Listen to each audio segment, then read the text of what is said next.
pone a grabar de nuevo. Bien. Eso fue un poco la historia. Bueno, a ver.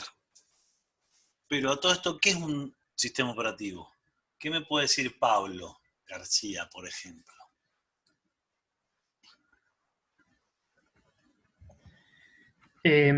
Según lo que entendí, es un pedazo de código bastante importante que tiene como dos funciones principales.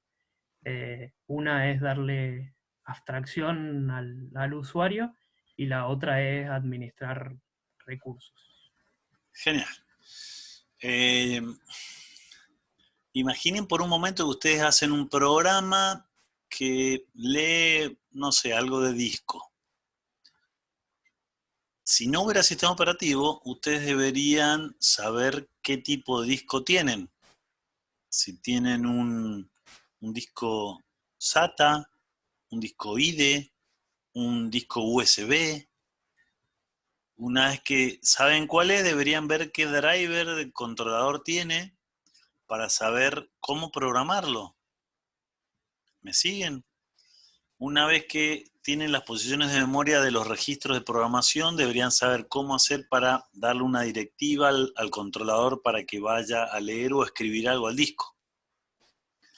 El punto es que si ese programa que hice después de quemarme las pestañas leyendo los controladores, lo llevo a otra máquina, si no tiene ese controlador no sirve.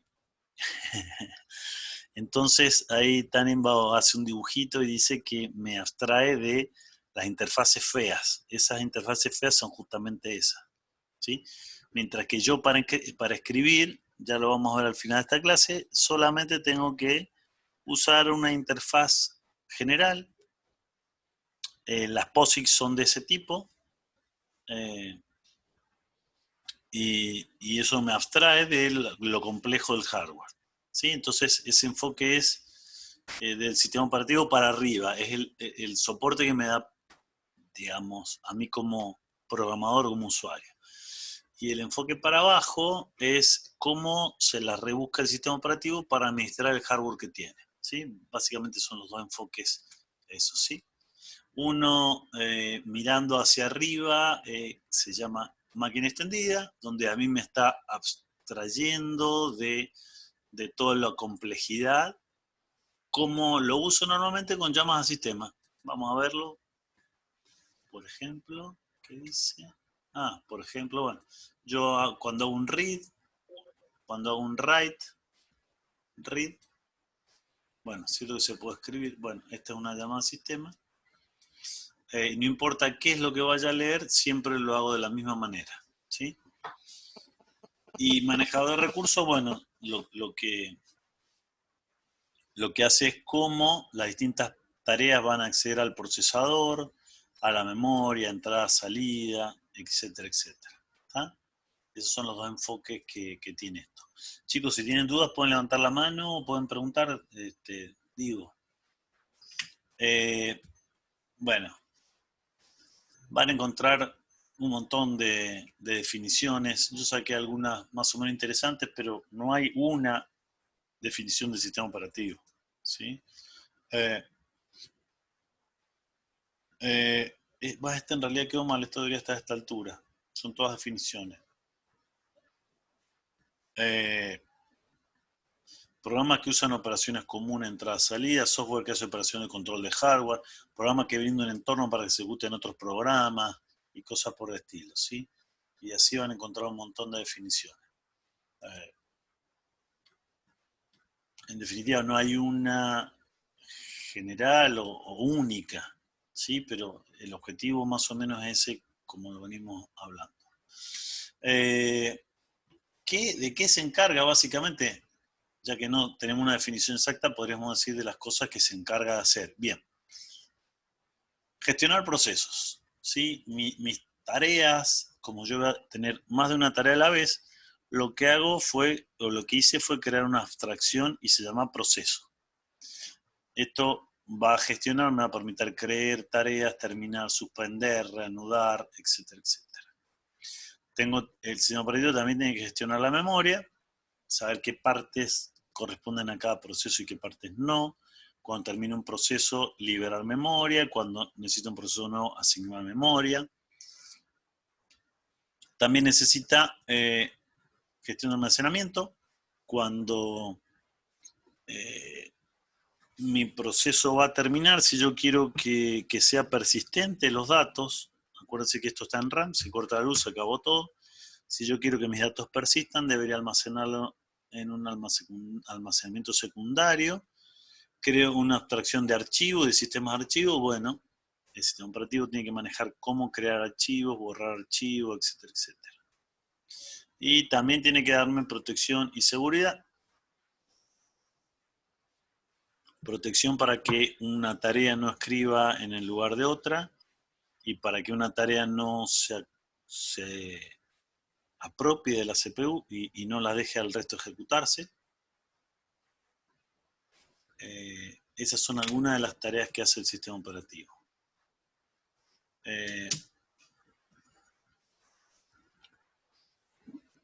¿Qué comparten los procesos del hardware y el software?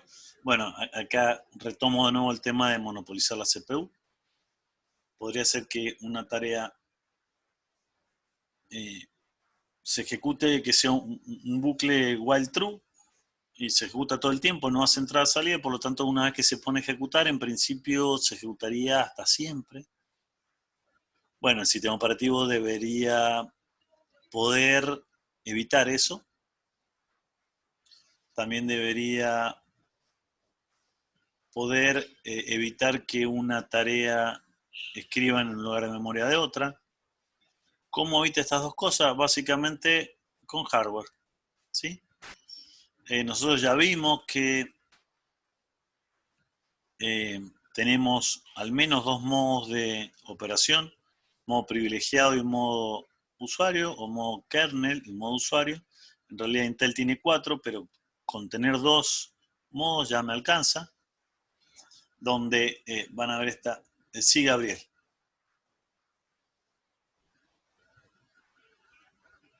Sí, Perdón, no había contame, levantaste la mano. habilitado. Sí, no había habilitado el micrófono. Bien. Me queda una duda cuando menciona los problemas, que uno sería, por ejemplo, o cómo hace el sistema operativo para no reescribir en memoria lo que está utilizando de otro proceso. Perdón, Y que lo ¿cómo hace el sistema soluciona operativo para no qué? para no reescribir la memoria que está Sí. utilizando en otro proceso. O sea, ¿por qué lo hace por hardware y no por software? Esa es la pregunta. O sea, En porque al menos... realidad, si no tiene soporte de hardware es medio complicado. De hecho, nosotros cuando vimos Intel, el soporte que tiene es, cada vez que va a ejecutar una instrucción, ¿te acordás que lo que hacía en el descriptor del segmento se fijaba si la posición de memoria estaba dentro del segmento que tenía esa instrucción? Si estaba Sí, abajo de la base y por encima de la base más el límite, daba una excepción y terminaba. sí, sí. Eso es soporte de hardware. De software se podría tener, pero es bastante problemático porque incluso no o sea, tendría que hacer todo un lío para reubicar el programa en la memoria. Eso, si lo maneja el sistema operativo, ¿cómo se asegura que ningún otro programa modifique esa tabla donde dice esta posición de memoria corresponde a este proceso y esta otra a otro? Si tiene ayuda de hardware, obviamente se demora menos, porque ni siquiera el sistema operativo se tiene que encargar de eso. Él sabe que si yo me mando un dedazo y quiero acceder a otro lugar, directamente termina el proceso, da una excepción y chao. O sea, es más seguro y a la vez es más fácil. Claro, es más sencillo, sí. Bien, Bien. entonces les decía, al menos necesito dos, para hacer eso necesito al menos dos modos donde el kernel va a estar acá, esto lo van a hacer como kernel mode, KM, y esto es user mode. Mis procesos van a estar acá, van a correr de modo no privilegiado. Cuando necesiten alguna instrucción entrada-salida o algo privilegiado, seguramente se la van a hacer una una call gate a las rutinas que están en modo privilegiado. Y por otro lado, para que no monopolizar la CPU, yo también necesitaría tener un temporizador de hardware, que lo tienen todos los procesadores en hardware, obviamente, y eso es para expropiarlo. Yo podría, cuando empiezo a ejecutar una tarea, el kernel podría inicializar un timer. Si cuando llega a 0 se genera una interrupción, la rutina de atención de interrupción del kernel se da cuenta que expiró el tiempo del timer, lo que hace automáticamente, hace un task switch, le saca una foto a este proceso, la guarda guarda el task state segment y elige de algún otro proceso que se esté ejecutando y le pasa el control para que ahora en vez de ejecutarse se ejecuta el otro. ¿Está? Básicamente esas dos cosas, la monopolización y no escribir en memoria de otro, lo soluciona el sistema operativo con ayuda de hardware. Fíjense que si yo no tengo este soporte de hardware, por ejemplo, sistemas operativos multitarea no los puedo poner. Hay algunos procesadores bastante chiquitos donde el Linux no corre, pero ¿por qué? Porque no tiene el soporte este que necesita. Bien. Bueno, después lo que hace la introducción habla del zoológico del sistema operativo, no hay mucho para agregar acá, habla de sistema a propósito general, sistema operativo de tiempo real, esto lo vamos a ver puntualmente al final de este capítulo. Sistema multimedia, que en realidad hoy en día podríamos decir que son parecidos a propósito general. El multimedia hace lo posible por que se ejecuten bien aplicaciones que tienen restricciones de tiempo, como video, sonido. O sea, si yo en mi máquina pongo un video, a no ser que esté muy cargada la máquina, lo voy a poder escuchar medianamente bien. Estos otros sistemas ya casi no existen, no se usan más. Sistema de mano o PDA, ¿lo ubican a los PDA? Los celulares los mataron. No sé si lo conocen, ¿qué son los PDA? Una Palm, por ejemplo. La Palm, claro. La Palm tenía un sistema operativo, no me acuerdo con el nombre, pero bueno, chao. Murieron. Sistema centralizado, cada vez hay menos. Este es el que se ve en el video de Thompson y Ritchie, donde yo tenía un servidor central y terminales que no procesaban nada, pero que era la interacción con el usuario. Por otro lado, sistemas cliente-servidor, donde el servidor procesa una parte, pero el cliente procesa otro, sobre todo presentación. El sistema basado en web es cliente-servidor también. Acá no lo puse, pero el libro nombra también un par de sistemas operativos para embebidos y después para redes de sensores o nodos de sensores. Esos son de los más chiquitos. Si alguien ha trabajado con eso, quizá han sentido nombrar un sistema operativo que se llama Contiki. Está orientado a ese tipo de hardware, donde obviamente no es multitarea, no es multiproceso, pero es un sistema operativo. De todas maneras, es una enumeración de los distintos sistemas operativos que podemos tener. Nosotros por el momento vamos a trabajar con esto, de propósito general. ¿Sí? Si tienen dudas o algo, pueden levantar la mano. Esta parte la paso más o menos rápido porque es bastante clear. Es bastante informativa. Bueno, después el libro habla en la introducción de cómo están constituidos, cómo están organizados internamente los sistemas operativos. Vamos a ver que hay 4 o 5 enfoques que siguen. Uno que es monolítico, donde es un solo programa, el sistema operativo. A todo esto, cuando hablo de sistema operativo, hago la aclaración. Otra vez la rayita, ahora se les va a poner más bonito. Esto es, de este lado es kernel mod, acá arriba es user mod, ¿sí? Cuando hablamos estrictamente de sistema operativo, son todas las rutinas que están en modo kernel, ¿sí? Lo que pasa es que cuando yo me instalo un sistema operativo, además del kernel, necesito algunas aplicaciones que se corren acá que son utilidades, por ejemplo, un intérprete de comandos, una interfaz gráfica, un gestor de teclado y de mouse, ¿sí? Son utilidades o bibliotecas sin las cuales yo no podría correr una aplicación, no podría, no sé, un compilador de C, por ejemplo. Por lo tanto, cuando yo normalmente o vulgarmente hablo de sistema operativo, estoy hablando de toda esta parte.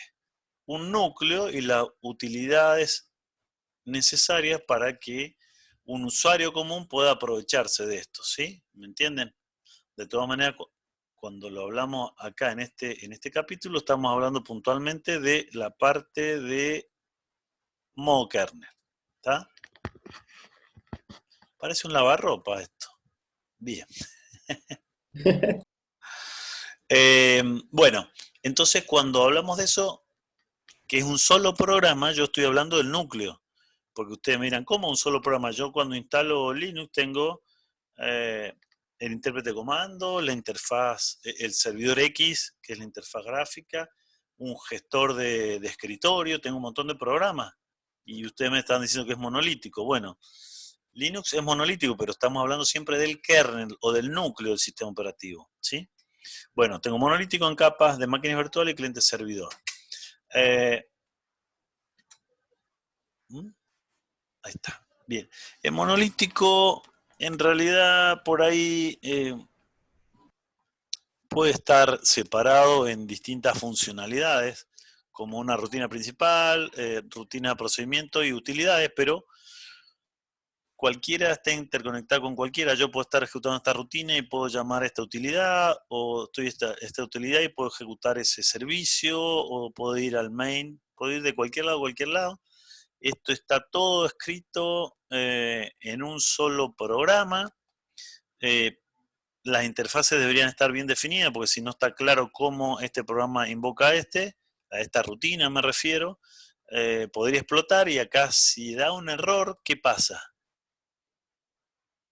Si da un error, todo esto se va a la basura, ¿sí? Me aparecería la famosa pantalla azul, ¿sí? Esa es una de las contras de esto. La que tiene a favor es que es muy rápido porque está todo compilado como un solo programa, ¿sí? Bien, es un gran lío, me refiero porque no hay ninguna estructura interna, debería tener bien definida interfase porque si no explota, cualquier rutina puede llamar a otra. Linux es un ejemplo de esto, es monolítico, nada más que tiene 5 subsistemas, y algo que no puse acá, pero sí por ahí es interesante, es, me vuelvo al anterior, imagínense que yo acá tengo utilidades para acceder al driver de disco. Como yo no sé qué hardware tengo, yo debería tener compilado en este único programa todos los drivers posibles que se me ocurra tener en hardware. Con lo cual haría que este programa monolítico sea gigante. Acá tendría todos los drivers de disco, todos los drivers de placas de red, todos los drivers de todo lo que se le ocurra. Bien, Linux es monolítico pero modular, que significa que yo solo cargo los drivers que necesito o que tengo en hardware, ¿sí? Lo hago como módulos, que en caliente se pueden poner acá o sacar, ¿sí?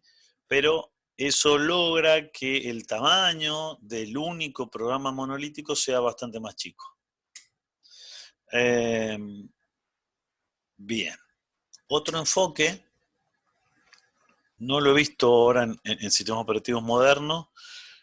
Acá el libro, el autor Dannemann lo nombra en un sistema operativo viejísimo que era de de un hardware que desarrollaron en Alemania, pero también lo he visto que en el sistema Multics, ese que hizo el MIT, el Multics, ese que les nombré más temprano, ese tenía un enfoque por capas.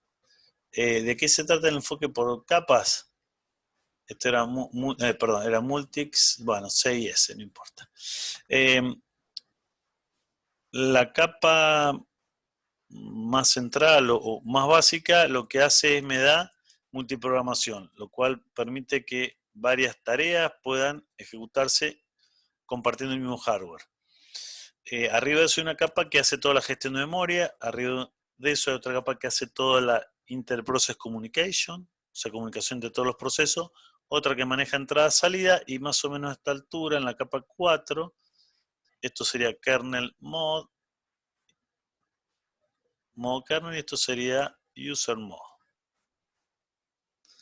Y acá estaría mi programa.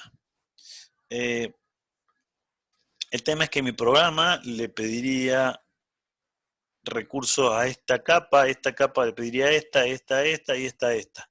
Obviamente está mucho mejor estructurado, sería más fácil mantenerlo y ampliarlo, pero la desventaja es que es más lento. Tiene menos throughput que un sistema que está hecho como un solo programa. Bien. Profe, ¿qué es ese throughput? Throughput es no sé cómo traducirlo. Throughput sería el tiempo de respuesta o la respuesta. No tengo la traducción en castellano, es throughput. Pero es como el tiempo de respuesta. No es tiempo de respuesta. Sería la tasa de trabajo, sería una cosa así. Pero es más lento, obviamente, que el otro, porque cada tarea tiene que usar un servicio de la capa anterior y esta la va pidiendo hasta llegar acá, que este gestiona lo que yo necesito. Así sería Windows. No he visto un sistema operativo moderno que use esto. Si bien está muy bonito, muy separado en funcionalidades, no lo he visto. Otro enfoque de sistema operativo, cómo están estructurados o diseñados internamente, esto se llama máquinas virtuales. Si bien hoy se usan de nuevo, el concepto es bastante viejo y se basa en separar la funcionalidad del sistema operativo en dos cosas. Esperen que agarre la virome. En la parte de multiprogramación y la parte de máquina extendida o abstracción del usuario, ¿sí? Y lo que hago es lo separo en dos capas. Entonces, acá tengo el hardware, el bare metal es hardware. Yo tengo una capa del sistema operativo que está acá solita y se encarga de la multiprogramación, ¿sí? O sea, él se la arregla como hacen varios programas que están en la capa superior, acá, para hacerle creer que ellos son los únicos que se están ejecutando. Y la otra parte del sistema operativo en realidad está acá, que no son programas, sino son la parte que le da la abstracción del hardware. Entonces yo tengo acá un proceso que usa la interfaz bonita del sistema operativo y él cree que está solo acá. ¿Por qué? Porque esta otra capa hace multiplexación entre este y entre este. ¿Sí? Hoy en día se ha vuelto a usar esto. Esto se usaba en los 60 más o menos con este hardware. Lo que pasa es que tenía soporte del hardware para hacer virtualización fácilmente. Hoy en día los nuevos procesadores de Intel lo permiten, entonces ustedes pueden instalar, si bien no es el mismo sistema operativo, ustedes pueden instalar acá un sistema operativo que hace la parte de multiplexación, y acá arriba pueden instalar distintos sistemas operativos, pero el concepto es el mismo, ¿sí? Seguramente les ha pasado que si tuvieron que instalar VirtualBox o alguna de esos gestores de máquinas virtuales, probablemente hayan tenido que habilitar en hardware un flag de virtualización. ¿Les ha pasado? Sí, profe, desde la BIOS tenés que acceder y bueno, Exacto, en la BIOS. si no, me parecían errores.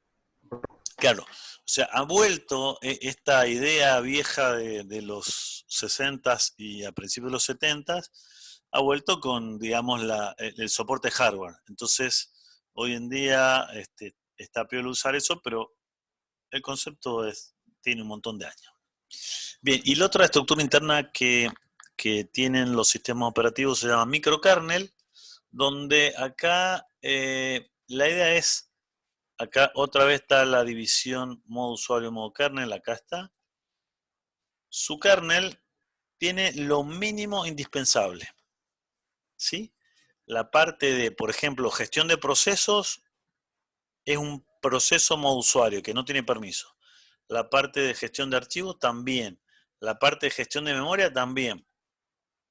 El objetivo era este kernel hacerlo lo más liviano posible y cada vez que yo necesito gestionar memoria, lo pido como un servicio a un proceso modo usuario. Si necesito ver las tareas o agregar tareas, se lo pido a un proceso que gestiona las tareas en modo usuario. ¿Sí? Con lo que intento es que este kernel sea mucho más rápido. El único problema es que estos gestores de procesos, de memoria, de archivos, están a la misma altura que mis programas. Si un programa hace un lío, podría romper algo acá, o yo como usuario podría borrar un archivo que tiene la memoria virtual. Y acá explota todo.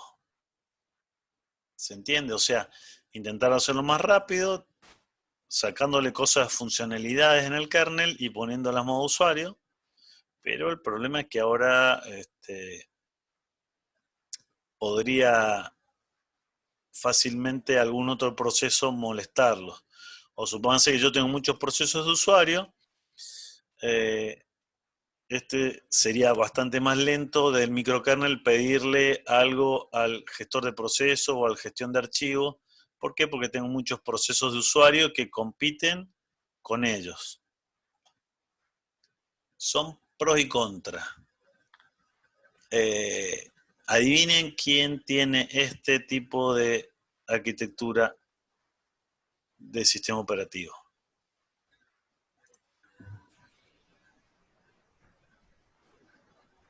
¿No? ¿No adivinan? Windows. Windows. Si no era Windows otro. tiene ese enfoque de microkernel. Es más, el autor del libro que nos estamos guiando se llama Tannenbaum y él también escribió hace tiempo, creo que se los comenté más temprano, en Minix, que es un clon de Unix. El enfoque que siguió fue microkernel también, ¿sí? Hizo un kernel muy chiquito y después el resto de los gestores de cosas están puestos en modo usuario, que en el equivalente en modos monolíticos sería que todo esto está acá, modo kernel, es todo un solo programa y estas son funciones que invoco, ¿sí? Acá estaría el gestor de memoria, el gestor de procesos y cosas por el estilo, ¿sí? Entonces ningún proceso mío podría venir a romper algo acá. Pero bueno, la contra es que este programa es mucho más grande que el microkernel, que sería una cosa bastante más chiquita. No sé, pros y contras, pero bueno, así están dadas las cosas. Básicamente esas son las 4 diferentes formas de implementar o de estructurarse internamente un sistema operativo. ¿Sí? ¿Cómo van hasta ahí? Quedan 10 minutos. ¿Dudas, preguntas de esto?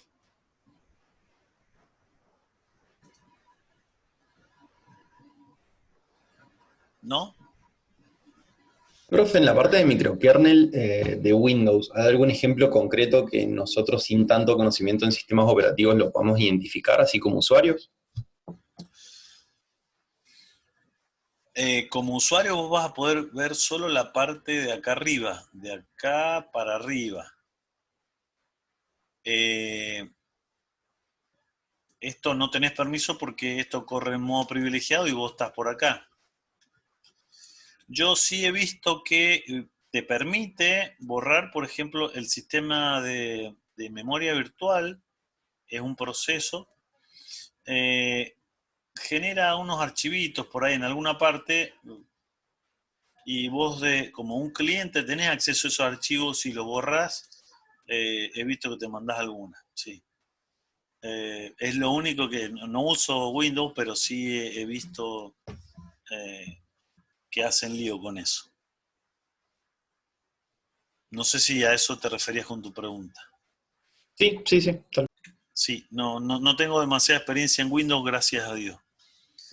De Linux me podrían preguntar lo que quieran. A lo sumo, si no lo sé, se los averiguo. De Windows, la verdad que no sé y tampoco me da ganas mucho de averiguar. Pero bueno. ¿Cuál Lo sería último. ¿Cómo, perdón? cuál sería el mejor kernel de Linux? ¿O no hay uno que sea el mejor? Lo que pasa es que es uno solo. Ah, El kernel, o sea, vos me estás hablando de distros. no, de kernel. O sea, es el que hizo Linux. Linux. Sí, bueno, hay varios. Hay Ujú. varios kernel de tipo. Bueno, Linux es un kernel, pero también hay libre otro que hizo la GNU, que es una agrupación de software libre que se llama HURT, que lo han liberado hace poco. Hay otro kernel también libre que se llama FreeRTOS, FreeBSD, perdón. En realidad no los he comparado. Yo normalmente uso el kernel de Linux porque eh, vengo de Unix y fue uno de los primeros que se liberó, entonces me pasé a ese por temas de licencia, pero he trabajado en un momento incluso hasta con el Unix de Mac, el Mac OS, que está basado en BSD, si no me equivoco, y a nivel usuario es casi transparente, ¿eh? No tenés, tu código corre igual. No se diferencia, digamos. No, o sea, te podrías dar cuenta si corres benchmarking de velocidades, de acceso a diferentes periféricos, y ahí verías, digamos, cuál está mejor escrito o está optimizado. Incluso también dependería del hardware. No sabría si darte, no sabría decirte. Ahí no sé. De todas maneras, cuando hablas de distros de Linux, si todas tienen el mismo kernel, el mismo código, la diferencia es las utilidades adicionales, ese modo usuario que vos tenés. Ah, Entonces sí. podés instalarte una distro u otra, dependiendo qué programas tienen, cuál te acostumbraste más, pero en definitiva sería lo mismo. Tu código podría correr en cualquiera de ellos independientemente. Bien, creo que, bueno, iba a dar lo que faltaba en estos 5 minutos, pero no me va el tiempo, así que voy a